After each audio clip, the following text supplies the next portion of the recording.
China is famous for many great and outstanding works through the ages. Recently, the unprecedented move, called the largest mountain-leaving project in Chinese history, began moving ahead with a startling plan by flattening 700 mountains and dumping rubble into valleys to create more than 401 square kilometers of ground for building new cities. Hello everyone, welcome back to Top Wonders, which takes you to explore crazy ideas or giant projects in the world. In today's video, we are going to share with you what China did with 700 mountains to build the new city. What is the reason for this huge project? As the population grew, was it necessary to establish new cities? Let's see how China finds a solution to this problem. Subscribe to our channel, and don't forget to like the video so that we are even more motivated to produce more engaging videos. For now, let's get to the main point.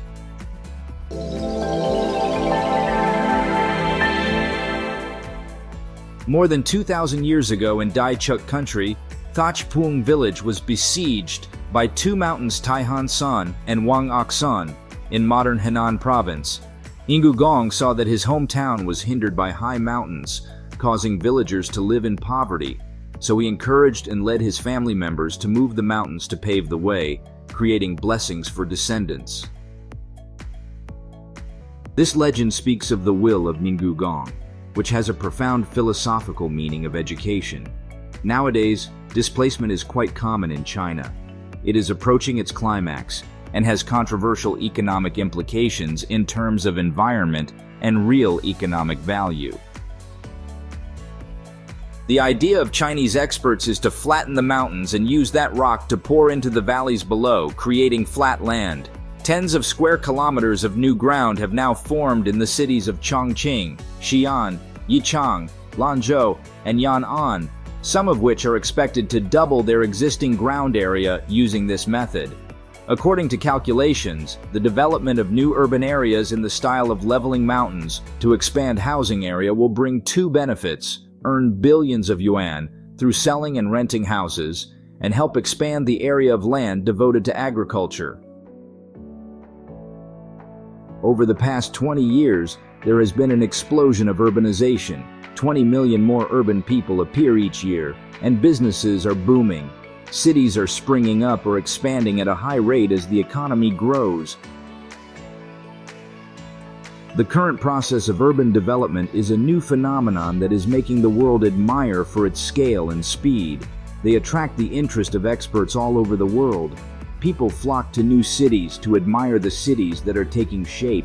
However, behind the optimistic picture lies the question of sustainability. Municipalities in China are not governed by commune-level demarcation, but are carried out in a simple, coercive, and administrative manner. As a result, China's leaders take into account urban challenges at each political level and do not hesitate to expand cities administratively when necessary. An estimated 1/5 of China's population lives in mountainous areas, and while cities are growing rapidly, there is not enough land to develop. Local officials believe the demolition of mountains and the sale of new land will bring in billions of yuan and ease pressure on important agricultural or cultural lands elsewhere. As part of the largest mountain-moving project in Chinese history, one of China's largest construction companies will spend 2.2 billion pounds to flatten 700 mountains, enabling developers to build a new metropolis that will cost more than it's worth. It is planned to include multi-story buildings and create new living spaces in the area where nearly 700 mountains will be leveled. Chinese state television has even touted the environmental benefits the megaproject could bring. Chinese authorities have said that flattening mountains in Gansu province for land to build a metropolis for 500,000 residents, called Lanzhou Nu, will lead to the creation of an environmentally sustainable economy based on energy-efficient industries. Lanzhou Nu Zone is China's latest attempt to speed up construction development in western regions. Qin Yukai, the regional director of China's National Development and Reform Commission, told a recent press conference in Beijing and was quoted as saying by Sky News. According to China Daily, The massive project was approved in August and has been invested from more than $11 billion. Pacific Construction Group Chairman Yan Jiehe, who is often dubbed China's Donald Trump, is the main driving force behind the initiative. The construction of high-rise apartment buildings in the new area is also expected to increase the area's population to many hundreds of thousands of people, in addition to Lanzhou's current 3.6 million. Despite the huge amount of money, this mountain-leaving project has also faced fierce criticism for its potential to seriously affect the regional environment. Lanzhou, once listed by Time magazine as the most polluted city in the world, has a history of struggling with heavy environmental pollution and severe water shortages. However, a spokesperson for Pacific Construction dismissed these concerns. Lanzhou's environment is inherently bad. It is the mountains that cause the area to suffer from severe water shortages, a spokesperson told Britain's The Guardian newspaper. Our development and protection project will divert water to the area, reforest, and make things better than before. Mountain leveling is nothing new, as many mining companies have done so to extract coal, but China's project to flatten up to 700 mountains could be the largest ever. In Lanzhou, 700 mountains have been flattened to create 250 square kilometers of ground. Dozens of hills 150 meters high have been flattened. One of the largest mountain leveling projects in Shanxi province, which began in April 2012, will double the area of Yan'an City to 78.5 square kilometers.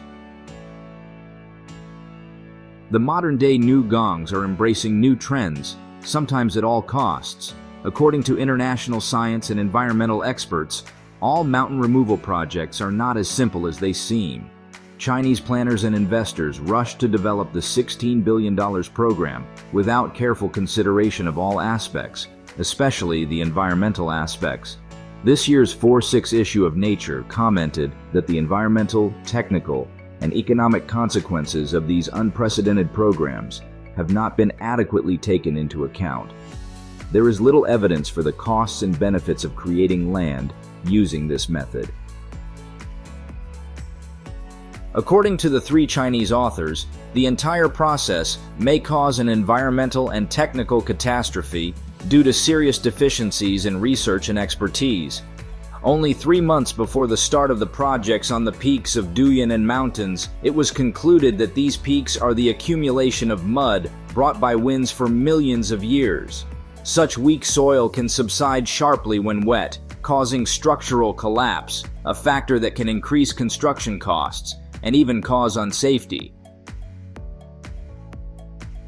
In Xi'an City, turning hilly areas into plains has caused landslides and flooding. The diversion of flows from rivers into canals has increased soil erosion and caused sediment in rivers and lakes in the region. According to Nature magazine, land resource projects have been polluting air and water resources, eroding soils and changing geology. These projects also destroy forests and pose a risk to flora and fauna.